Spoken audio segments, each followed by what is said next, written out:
정부가 이른바 88 대책으로 불리는 주택 공급 확대 방안을 발표했습니다.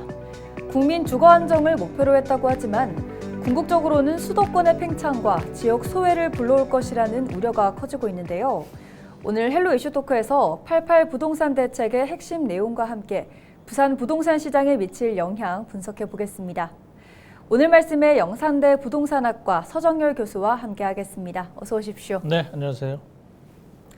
네, 최근 부동산의 지방과 수도권의 격차는 부동산 이슈를 달구는 주요 이슈로 항상 떠오르고 있습니다. 우선 최근에 지방과 수도권의 격차 상황이 어느 정도인지부터 한번 짚어보겠습니다.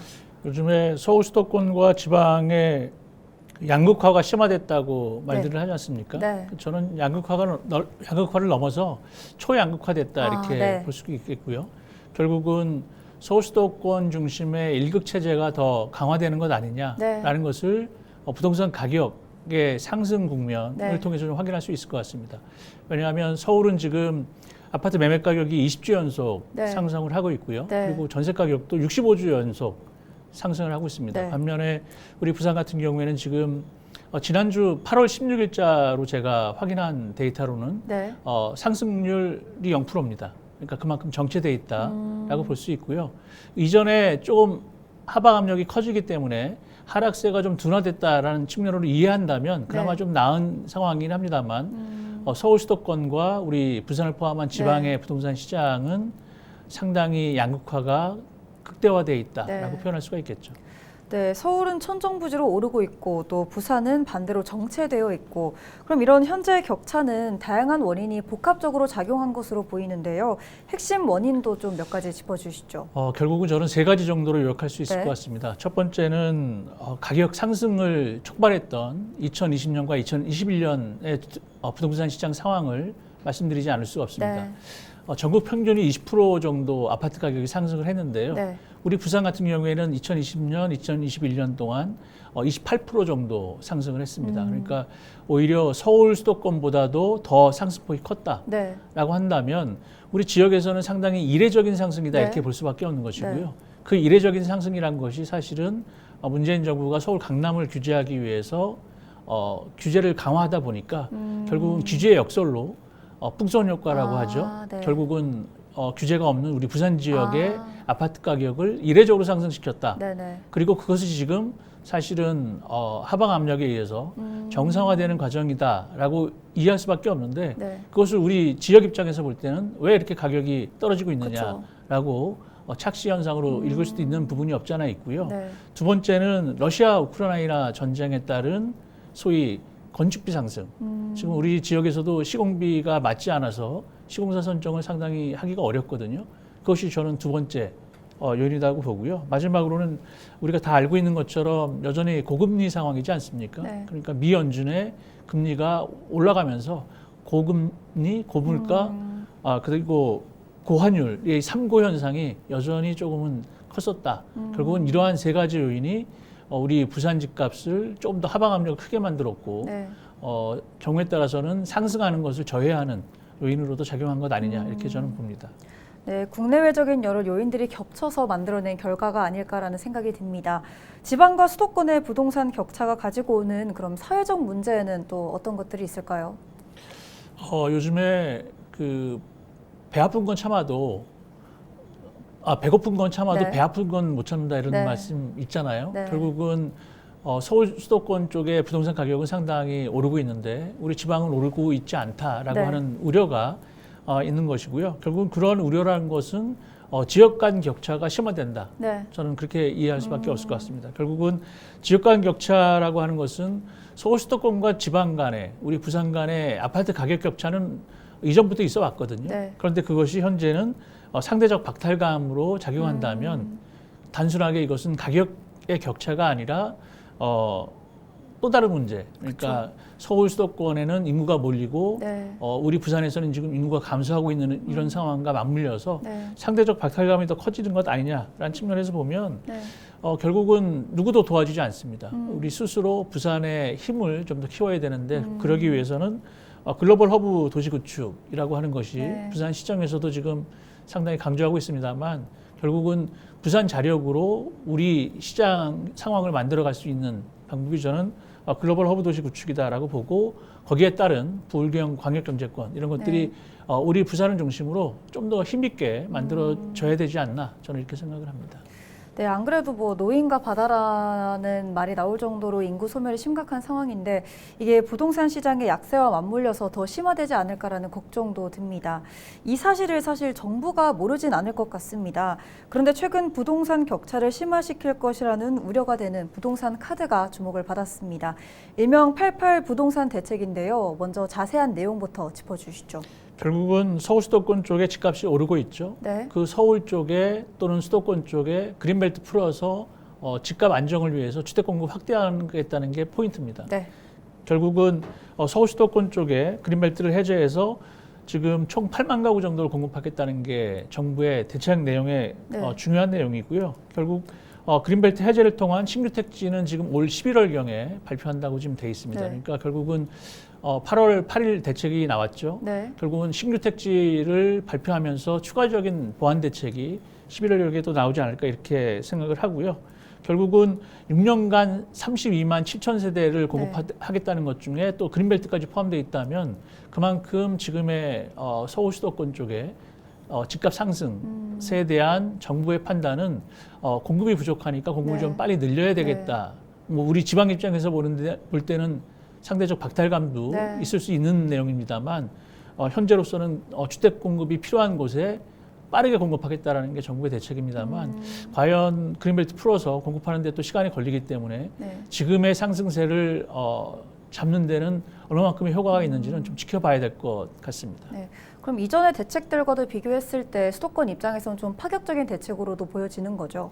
그렇죠. 윤석열 정부는 집값 잡아줄 거다라는 기대감이 있는 것인데 지금은 여러 가지 상황 때문에 주택 공급이 부족하다는 것이 부동산 심리를 움직여서 결국은 가격을 지금 급등시키는 요인으로 작용하고 있기 때문에 정부 입장에서는 주택 공급이 필요한 곳에 적절하게 공급하겠다라는 게 이번 88 대책의 포인트다 이렇게 말씀드릴 수가 있겠네요.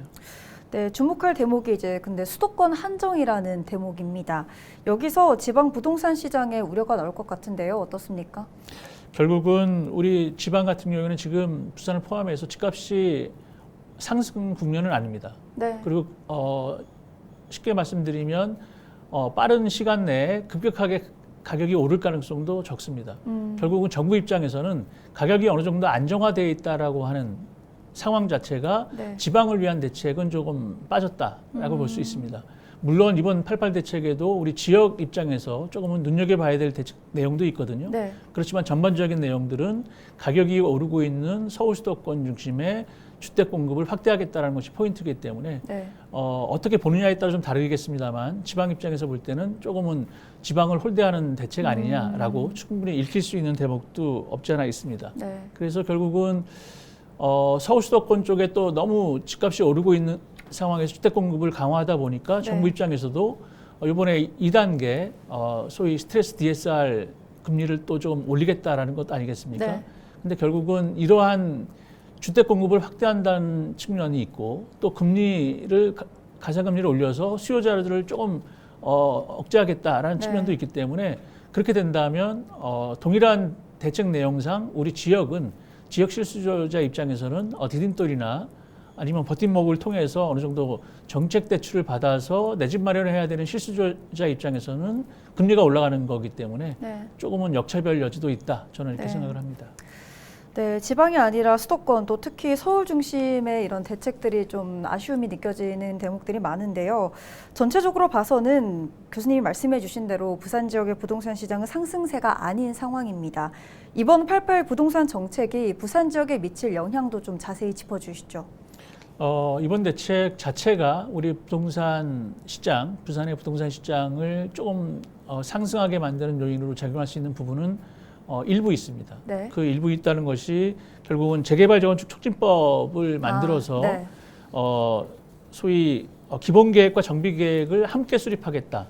그리고 함께 수립하면서 사업 시행 인가와 관리 처분 인가 계획을 한꺼번에 또 할 수 있도록 하겠다. 결국은 사업 기간을 줄여주겠다는 얘기입니다. 그 얘기는 그만큼 투입될 금융 비용을 좀 줄인다는 측면에서 네. 우리 지역 입장에서는 재개발 재건축 사업을 추진하고 있는 단지 입장에서는 그나마 조금은 보탬이 된다라고 볼 수가 있겠죠. 네. 그렇지만 결국은 이제 시공비라고 하는 건축비 문제가 있기 때문에 이거는 조금 또 다른 문제입니다만 일단 말씀하신 것처럼 과연 88 대책이 우리 부산시장에 미치는 네. 영향 미미하지만 재개발 재건축 을 추진하고 있는 단지 입장에서는 조금은 양호하게 작용할 수도 있다라는 제한적인 말씀을 드릴 수밖에 없을 것 같습니다. 정부가 시간을 좀 줄이겠다라는 대책을 내세웠는데 그럼 시간이 어느 정도로 단축된다고 내세웠습니까? 결국은 지난 1월 달에도 발표를 했죠. 일십 그 대책에서 재건축 단지를 네. 사업을 추진할 때 30년 이상 된 아파트 단지는 안전진단 없이 재건축을 추진하도록 네. 했습니다. 네. 이와 같이 결국은 안전진단이라든가 지금 이번에 재개발, 재건축 관련된 특례법을 제정한다는 얘기는 사업 기간을 보통 한 15년에서 20년 정도 그렇죠. 걸릴 거를 네. 반 정도, 한 10년 정도, 6년 네. 정도 단축시키는 효과가 있기 때문에 네. 그만큼 기간이 단축된다는 얘기는 건축비 들어가는 비용 자체가 조금 줄어들 수 있다는 네. 측면, 물론 일정한 한계는 있습니다만 그런 측면에서 보면 우리 지역 입장에서는 어느 정도 그나마 공급이 확대된다는 측면이 아닌 제도 개선을 통해서 우리 지역의 정비 사업을 좀 더 원활히 추진한다는 측면에서 보면 조금은 효과가 있다, 기대한다 이렇게 볼 수도 있겠죠. 시간이 뭐 반 정도 줄어든다고 볼 수 있겠는데 이게 현실적으로 가능할까요?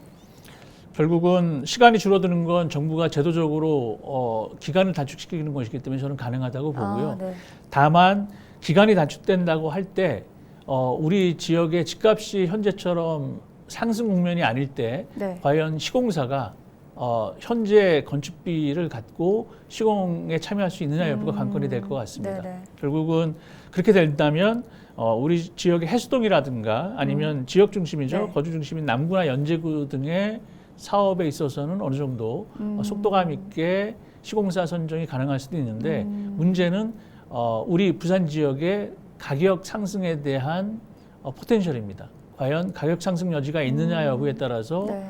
현재 그 건축비, 시공비를 갖고 건축 회사가 시공사가 들어올 수가 있기 때문에 이런 부분들이 조금은 시간을 두고 부동산 시장의 경과와 관련해서 좀 연관될 수도 있다. 저는 네. 이렇게 생각을 합니다. 네, 재건축, 재개발 촉진법 관련해서 조금 더 자세히 말씀을 나눠볼 텐데요. 이론이 아닌 현실적으로 이제 88 부동산 대책이 그럼 부산 지역 노후 아파트 지역과 또 해당 지역 거주자들에게 정말 수혜가 돌아갈지도 궁금합니다. 왜냐하면 부산에 노후 아파트가 좀 많은 편이잖아요. 네네. 어떻습니까? 결국은 사업 시행 인가라든가 관리 처분 인가 계획을 합쳐서 짧게 진행할 수 있다는 것 자체는 이제 사업 추진에 있어서의 메리트라고 분명히 말씀드릴 수가 있겠고요. 네. 지금 우리 높은 분양가가 또 문제가 될 수 있습니다. 네. 결국은 높은 분양가라고 하는 것은 시공사가 선정되는지 여부, 어떻게 결정되는지 여부와 또 연관된다는 측면에서 허그에서 지금 집계한 거로 보면 우리 부산 지역의 그 평당 아파트 가격이 3.3제곱미터당 한 2,200만 원대, 2,300만 원대 정도 됩니다. 그리고 민간 아파트의 분양 가격은 지금 평당 한 3천만 원 수준이 되거든요. 그리고 한참 관심이 많은 우리 센텀의 그 한진 CY 부지 같은 경우에는 지금 3.3제곱미터당 한 4천만 원 수준을 예정하고 있습니다. 결국은 과연 이렇게 높은 분양 가격이 우리 지역에서 현재와 같은 부동산 시장 상황에서 일반 분양으로 연결돼서 조금은 좋은 청약 경쟁률 또는 가격 상승의 모멘텀을 만들어낼 수 있느냐가 저는 관건이라고 보고요. 다만 이것은 이번 대책의 내용과는 별개로 우리 부산 지역의 어느 부동산 시장 상황이 조금 개선될 여지가 필요하다는 측면에서 보면 연동될 수밖에 없기 때문에 그 추이는 좀 지켜봐야 된다 이렇게 볼 수가 있겠네요. 네, 또 최근 5년 전후로 공사비가 폭등했습니다. 공사비가 워낙 문제가 되다 보니까요. 이 내용을 견제하고 감시하고 또 갈등을 조율할 조직이 필요해 보이는데요. 여기에 마련된 대응책은 또 따로 있습니까? 이번에 국토부 같은 경우에는 이 같은 재개발 재건축 관련된 공사비 증액 요청에서 문제가 발생되면은 그 내역 그리고 내용에 대해서 한번 지자체를 통해서 살펴보겠다라는 것이거든요. 근데 과연 이게 또 효과가 어느 정도 있을 거냐라는 것은 좀 문제가 될 수가 있겠고요. 결국은 대규모 사업장의 경우에는 현장 갈등을 조율할 수 있는 이제 주체가 그 민간 사업자 같은 경우에는 없기 때문에 그것을 나름대로 지자체 차원이나 국토부 차원에서 조금 살펴보겠다라는 네. 것인데 어느 정도 효과가 있을 것으로 예상이 됩니다. 왜냐하면 지금 부산도시공사도 네. 이런 그 재개발 재건축 관련된 정비 사업 네. 관련된 부서를 대민 지원 관련된 사업본부를 지금 구상하고 있는 걸로 알고 있거든요. 네. 그렇게 되면 어느 정도 현재 그 88 대책에 따라서 재개발 재건축 특례법이 만들어지고 그것을 집행하는데 문제가 생길 수 있는 여지를 지자체 차원에서 어느 정도 컨트롤할 수 있다면 조금은 속도감 있게 네. 그리고 문제가 될 수 있는 소지들을 미리 제거해 나가면서 사업이 추진될 수 있다는 점에서 조금은 기대감이 있다 이렇게 볼 수도 있겠죠. 네, 알겠습니다. 또 이번 부동산 대책에서는 비아파트 시장 활성화에 대한 내용도 포함되었습니다. 부산 지역 비아파트 거주자들은 그럼 이런 혜택을 기대해봐도 좋을까요? 결국은 비아파트 관련돼서는 전세 사기 때문에 네. 고생 많았던 분들 그렇죠. 네. 여전히 지금 이제 여야 간에 합의가 돼서 네. 조금은 방향을 잡고는 있습니다만 네. 회피하는 거죠. 결국은 전세를 필요로 하는 사람들도 비아파트보다는 아파트를 선호하게 되기 때문에 네. 이번 대책에서 비아파트 활성화와 관련된 내용이 나왔고요. 네. 결국은 우리 지역 입장에서는 취득 가격이 3억 이하 정도의 그 연립 다세대 또는 도시형 생활주택, 주거용 오피스텔이 해당이 됩니다. 결국은 취등록할 때 그 세금 관련해서는 1가구 2주택에서 배제해주겠다라고 하는 것인데 네. 우리 지역에서도 사실은 이게 매입하기 위한 것보다는 연립 다세대라든가 빌라 같은 경우에는 네. 이제 전세 세입자들이 많기 때문에 네. 구매를 위한 매수자한테는 메리트가 좀 약할 것이다라고 기대가 되고요. 오히려 비아파트가 아닌 아파트를 포함해서 미분양 아파트에 대한 소위 그 기업 구조조정 CR리츠라는 게 있습니다. 네. 리츠라고 하는 것 자체가 부동산 투자 신탁이라고 할 수 있는데요.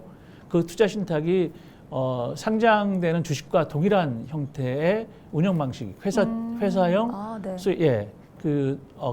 부동산 간접 투자 상품입니다. 네. 결국은 지금 미분양 물량이 우리 부산 같은 경우에도 한 5천 세대가 넘기 때문에 네. 만약 이렇게 미분양된 아파트 가운데 일부를 기업 구조조정 CR리츠로 만들어서 결국은 다수의 국민들한테 투자를 받는 것이거든요. 네네. 그리고 아파트 가격이 오르면 그것을 또 배당해 줄 수 있습니다. 그러니까 결국은 일반 주식과 동일하게 운영할 수 있는 상품이라는 측면에서 보면 네. 오히려 비아파트 규제에 대한 활성화보다는 기업 구조조정 CR리츠가 뭐 서울 수도권뿐만 아니라 우리 지역에도 만약 그 작동되게 된다면 어느 정도 효과가 있을 것이라고 저는 판단을 합니다. 네, 또 한편으로 걱정이 되는 부분이 이번 부동산 대책으로 실거주든 또 투자든 부동산 시장이 서울 수도권으로 더 집중될 것이라는 생각이 사실 듭니다. 현재 부산 부동산 시장의 수요가 이번 부동산 대책 이후 오히려 더 빠져나갈 것이라는 우려도 나오고 있는데요. 향후 부산 지역의 부동산 시장을 어떻게 지켜볼 필요가 있다고 보십니까?